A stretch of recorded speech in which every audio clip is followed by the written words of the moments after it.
Hey, it's Allison, and excuse the way I look.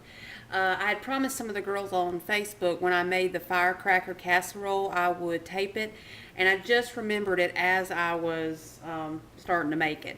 So I've already started browning the meat, but I can still show you all the ingredients and show you how we put it together. It's so good. I made it last Sunday, and I'm making it again. I just changed one ingredient, and I'll show you now. Okay, first, what I'm doing here, it calls for a pound of ground beef. You can use lean ground beef, but I am using, this time I'm using lean ground turkey, and there was just like one pack of the ground beef at the store that I like to buy, and it wasn't the lean. So I said, well, they had the Plainsville Farms ground turkey, so I just went ahead and got that. I do like their ground turkey, or I used to, so I think it'll turn out really good in that. So you can use ground turkey, but I'm just browning that, and then you'll need an onion, and I had like probably maybe a half of an onion, but you need a medium onion chopped, and I'm just browning that with the ground meat. But if you're using like regular ground beef, brown it first, then drain it, and then do the onion. But, or you can brown the onion and the meat, but then just drain it. I'm not going to drain this. It's got a little bit in it, but it's probably from the olive oil and just some of the juices that the onions let off. So it's 94% lean, so I'm not going to drain it. But just brown it up. It doesn't have to be like, brown, but just make sure it's cooked through. And see, that's what I've got about that stage. I'm going to let it go a little longer. Then go ahead and, before you do that, go ahead and preheat your oven to 350. I forgot to tell you that. And you'll need about a 9 by 13 casserole. I only have the 7 by, I think it's 7 by 11, but it worked well last time. All right, let me show you the rest of the ingredients. Okay. Next, you'll need about, I think it says about 7 of these tortillas cut into strips like this. I just cut all these into strips. Now I'm just using these little taco style, but you can use whole wheat, you can use low carb, you can use some of the flavored ones, whatever you would like, just use those. And I'm using these small ones, but if you use bigger ones, you may not need as many, but just cut them into strips like that. You'll need salt. Let me look and see how much salt. Okay, yeah, it says 4 to 7 flour tortillas, or whatever kind you'd like. Okay, for the salt, you need a half of a teaspoon. That's ground cumin. You need 3 teaspoons of that, but just eyeball it to your taste. You'll need just some ground pepper. It's not on the recipe, but I put some in. You'll need some chili powder, and you'll need 1 tablespoon of that, or to your taste. 1 can of cream of mushroom soup, and I'm using the Healthy Request cream of mushroom, but you just need 1 can of that, whatever kind you'd like. Let me sit you down over here without burning the bottom of the flip, Allison. I am totally off. Just bear with me. I got y'all crooked. Don't get sick. Okay. Then next you'll need tomatoes with green chilies. I'm using their original Rotel. This is a little spicy firecracker casserole, but you can use the mild if you'd like, if you don't like it as spicy. A can of black beans, and those need to be rinsed and drained. And then you'll need about a cup of the cheddar or Mexican blend. I'm using this Mexican blend here. You need about a cup of that, or just for the top. But those are the ingredients, and after the meat's browned a little more, I'll show you how we assemble it. Okay, now you combine the rest of the ingredients, and the spices, I'm just going to eyeball that. I'm just going to, ground turkey can be kind of bland, so I'm going to put about that much salt. But if you're going by the recipe, it's a half of a teaspoon. I'm just going to do some ground black pepper in ours. You can use the pre-ground if that's what you have as well.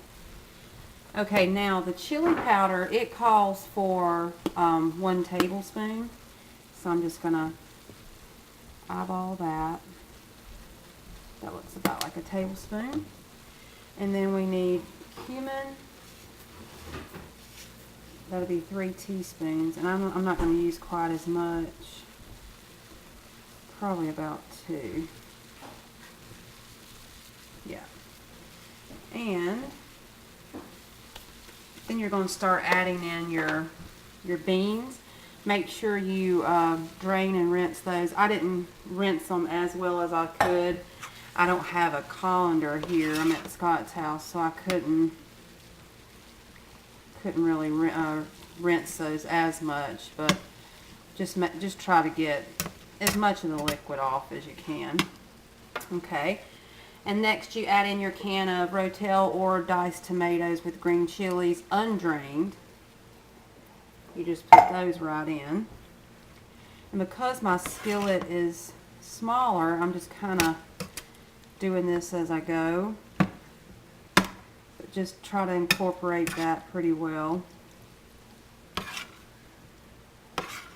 There we go. I'm going to grab a spoon because I'm going to put in the cream of mushroom soup.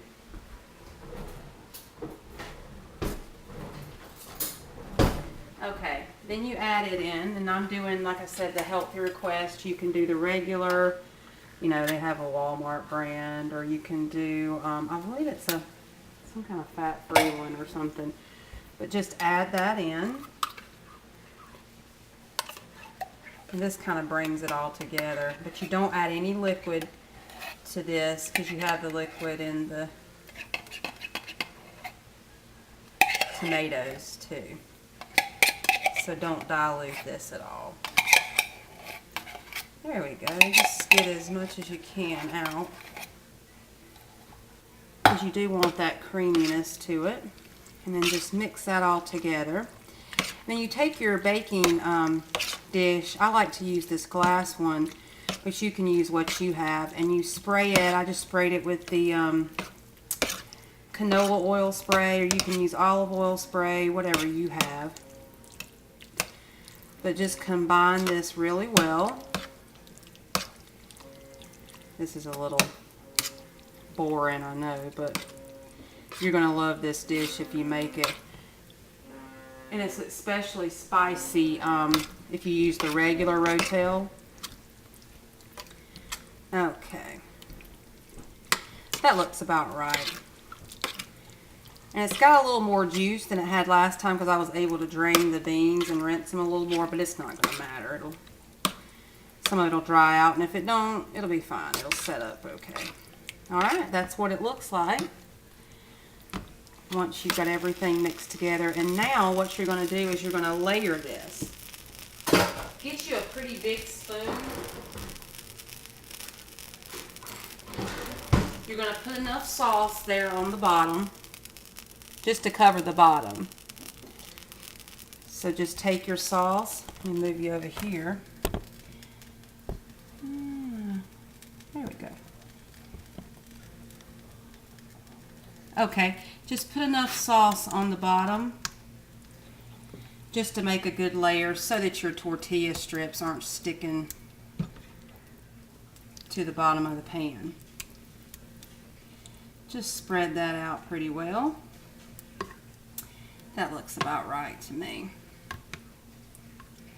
Okay, and then next, after you do the bottom of the dish, you're going to put, you're going to layer your tortilla strips. And I find this works better than how I used to do things with the whole tortillas. This cuts a lot better. So just layer that up.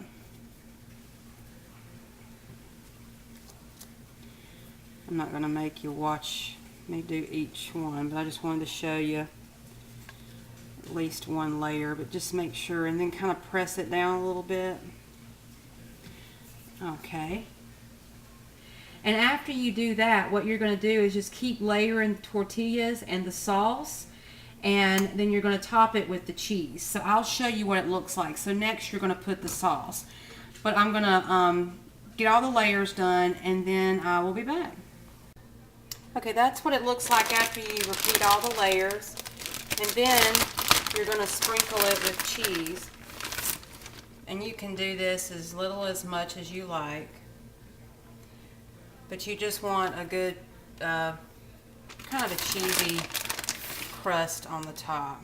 But you don't have to overdo it. And if you don't have a pound of meat, you can do this with less than that. I believe I had less than a pound last week and it turned out really good. So just whatever you have, just use it up. Just be creative with it. But this is a great meal. Something quick, and it's really good. And if you have kids, you can use the mild tomato with green chilies.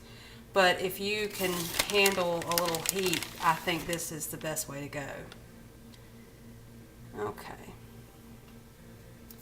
That looks about right. We don't have to overdo it with the cheese because it'll melt anyway. Okay. I'll put a little bit more in some of the spots. There we go.